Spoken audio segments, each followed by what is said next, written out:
Hi everyone, इस part के अंदर पीएचपी कंपैरिजन ऑपरेटर के हम लोग 5 इंपॉर्टेंट इंटरव्यू क्वेश्चंस डिस्कस करेंगे। हो सकता है इनमें से आपको एक दो के बारे में पहले से पता हो, किसी के बारे में ना ही पता हो, सो सारे के सारे आपको ध्यान से समझने हैं।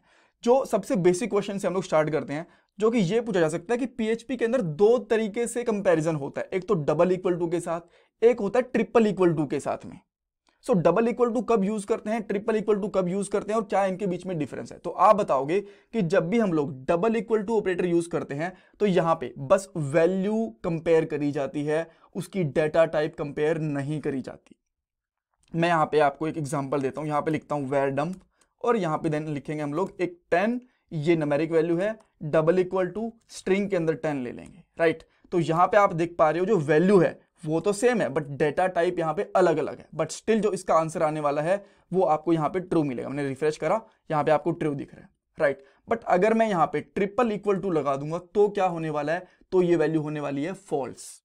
रीजन बीइंग, जब triple equal to operator use करते हैं तो वैल्यू के साथ साथ डेटा टाइप भी चेक होती है। वैल्यू तो दोनों की 10 है, बट डेटा टाइप यहाँ पे न्यूमेरिक है और यहाँ पे स्ट्रिंग है। एक आपसे ये क्वेश्चन पूछा जा सकता है।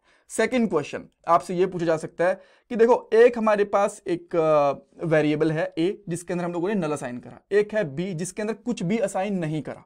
तो अगर हम लोग इन दोनों को कंपेयर करते हैं तो क्या इसका आउटपुट आने वाला है। तो हो सकता है आप बोलो कि फॉल्स आएगा बिकॉज दोनों, एक में नल है एक में कुछ भी नहीं है, बट नहीं, ये दोनों के दोनों आएंगे ट्रू जब इन दोनों को कंपेरिजन करेंगे। तो अब ऐसा क्यों, मैं आपको बताता हूं। देखो, नल और जब हम लोग यहाँ पे कुछ भी वैल्यू असाइन नहीं करते तो वो भी बाय डिफॉल्ट नल ही मानी जाती है। तो यहाँ पे आप चेक कर पा रहे हो ट्रू आएगा। देन अगर अब मैं इसके साथ साथ सेकंड वाली वैल्यू, पहले वाली को कमेंट कर देता हूं, यहाँ पे triple equal to operator use हो रहे हैं, इन दोनों का कंपैरिजन करूंगा ए का बी के साथ में स्ट्रिक्ट कंपैरिजन, तो क्या आउटपुट आएगा। अगेन आप बोलोगे कि हो सकता है यहाँ पे फॉल्स आएगा बिकॉज यहाँ पे तो डेटा टाइप कंपेयर हो रही है। जी नहीं, यहाँ पे भी ट्रू ही आएगा बिकॉज जैसा मैंने आपको बताया, बाय डिफॉल्ट अगर हम लोग कुछ भी असाइन नहीं करते तो वो नल ही मानी जाती है पीएचपी के अंदर। जावास्क्रिप्ट की बात करें तो ये अनडिफाइंड माना जाएगा, नल और अनडिफाइंड अलग अलग होते हैं, बट पीएचपी के अंदर दोनों एक ही चीजें होती हैं। सो अगर फर्स्ट वाला केस और सेकंड वाला केस दोनों देखो तो दोनों के अंदर हम लोगों के बेसिकली ट्रू ही मिलेगा, ठीक है। उसके बाद में हमारे पास एक और वेरिएबल है सी।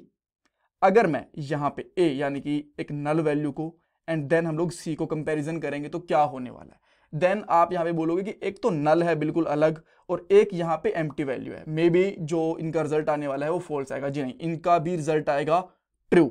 रीजन बीइंग, ठीक है, वैल्यू इसके अंदर कुछ भी नहीं है, नल जस्ट एम्प्टी स्ट्रिंग है, ये नल है, तो इसके अंदर वैल्यू कुछ असाइन है ही नहीं, बस जस्ट दोनों चीजें एम्प्टी हैं, इसी वजह से दोनों को इक्वल ही माना जाता है। बट अगर आप लोग यहाँ पे स्ट्रिक्ट इक्वल टू ऑपरेटर यानी कि ट्रिपल इक्वल टू ऑपरेटर के साथ में यूज करोगे तो क्या आने वाला है, इस केस के अंदर आपको मिलेगा यहाँ पे फॉल्स।